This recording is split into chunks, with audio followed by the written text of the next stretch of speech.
Around the corner from tax season, and the IRS is announcing this year filing taxes could be more complicated. I'm the one who will not raise taxes.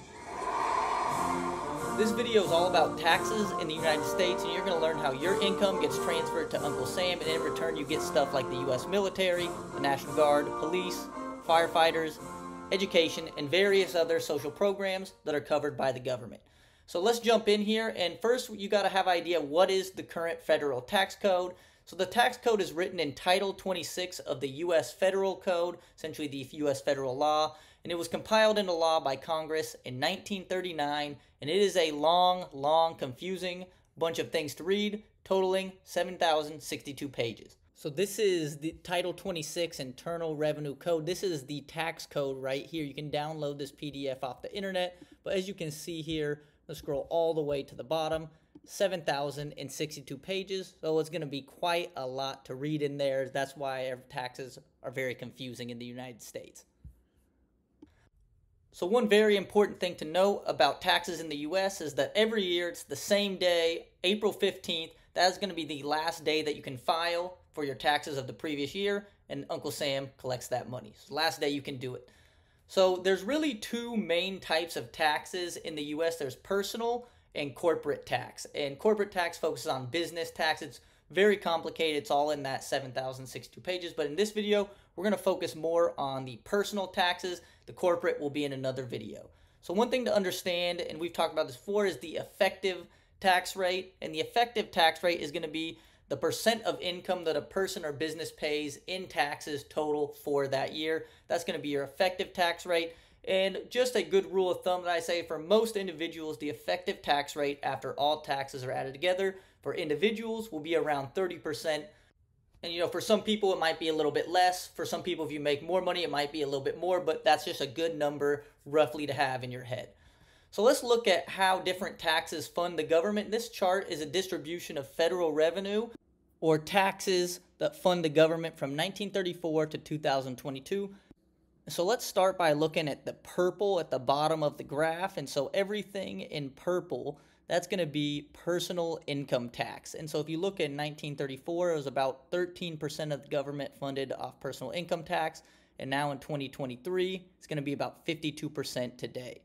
Let's now look at the red, and this is going to be your corporate income tax or business tax. And so if you see, it actually is about the same rate as it was back then, which is about 10% of the government is funded from corporate income tax today. Now let's look at this light bluish right here.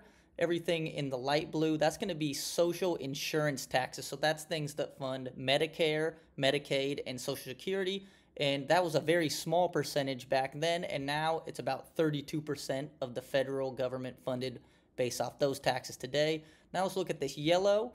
And this yellow, it used to be a much larger percentage. Now it's a very small percentage. That's going to be excise taxes. So that's taxes based off specific products like alcohol, tobacco, very specific products that are taxed. And that's only about 3% of federal tax revenue today. And now this purple used to also be much larger, but now it's much smaller, everything in purple. And that's just going to be any sort of other taxes, and that's also about 3% of the federal revenue today. So you can see the two biggest by far, personal income tax and social insurance taxes, are the biggest funders of the government. So now we are going to look at the 6 primary types of personal taxes in the U.S. Again, we'll have a separate video on corporate taxes, but this one's going to focus on the 6 primary types of personal taxes. So let's start off with the biggest, and that's going to be the federal income tax. So this is the percentage of your income that is taken to fund the federal U.S. government. So the U.S. government, not your state government. And so this is the largest tax payment for most individuals, and it's made up of tax brackets, which are based on your income level for the year. So let's hop in and take a look at these brackets. So here's the first one, the 10%. So if you pay 10% federal income tax, if you're single and you're only funding yourself on your taxes, it's 0 to 11,600.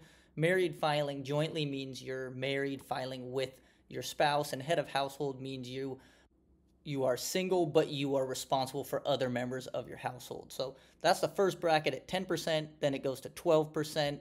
22%, which is around the average income level for most people, 47,000 to 100,000.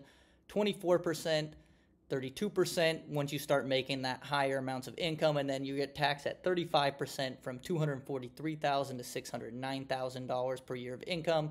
And then if you make more than $609,000 per year, you're going to be taxed at 37% federally. So those are the federal tax brackets and federal tax. Let's now go to the second biggest tax for most people, which is going to be state income tax. And so state income tax is the percent of your income that is taken to fund the state government that you live in. And let's go look at some bullet points here. So there's actually 9 states with no income tax in the U.S. And then there's also 10 states that have a flat tax rate, meaning the state tax is going to be the same for everyone, whether you make $5,000 or $500,000, you're going to pay the same flat rate for the state. And then the rest of the states, plus Washington, D.C., have a progressive tax rate that's based off tax brackets, like the federal brackets we just looked at. So let's move to another type of state tax, and this is actually called the sales tax. And the sales tax is going to be the percentage of money that is taken every time you buy something in a certain state. So think about it, it's going to be extra money you pay to the state based off purchases. And so in states that have sales tax, the amount you pay is going to be more than the price on the menu wherever you're at or whatever you're at the grocery store. So you're going to think the price plus an extra percentage that goes to the sales tax. And the average sales tax in most states is usually about 5 to 7% of the purchases. And there also is states with no sales tax, and here's some listed: Delaware, New Hampshire, Alaska, Montana, Oregon, Colorado, Nevada, New York, and Wyoming. So if you're in those states, the prices will actually just be the price on the menu. Let's move to another type of tax, which is going to be the Social Security tax. And the Social Security tax is going to be the percentage of your income that is taken to fund the Social Security payment system to U.S. citizens that are on Social Security. And unlike most of the state or federal taxes, this is a flat tax rate. So it's not progressive, flat tax rate of 6.2%. So you're going to have 6.2% of your income each year go to Social Security. And Social Security is a payment system to U.S. citizens above 62 years old. So essentially, they're taking money from younger people and giving it to older people. And Social Security tax actually has a taxable maximum of $168,600. So they don't take anything more out of your paycheck after you make more money than that. So let's now go to the property tax. And the property tax is going to be the percent of your home value that is taken and given to your local county or state government. And this is one that only homeowners or property owners pay. So if you are renting, you do not have to pay a property tax. The property tax is also based on your state and county rates, so it's going to be different all across the country depending on where you live. And the way the tax is collected is the average is about typically around 0.75% and 1% of your home's value will go to the property tax. So if your house is around $500,000, you'll typically pay each year around $5,000 in property taxes. So let's move now to the last type of personal tax, and that's going to be the capital gains tax. And capital gains tax is going to be the percent of your profit that is taken when you make a sale of financial assets like stocks, real estate, cryptocurrency, just any financial assets. You're going to be taxed on the profits that you make from those. So here's some notes on this. The profits on assets held longer than a year are taxed at around 15% for capital gains. And assets held less than a year are taxed at the federal income brackets. So it incentivizes holding long-term assets and not short-term.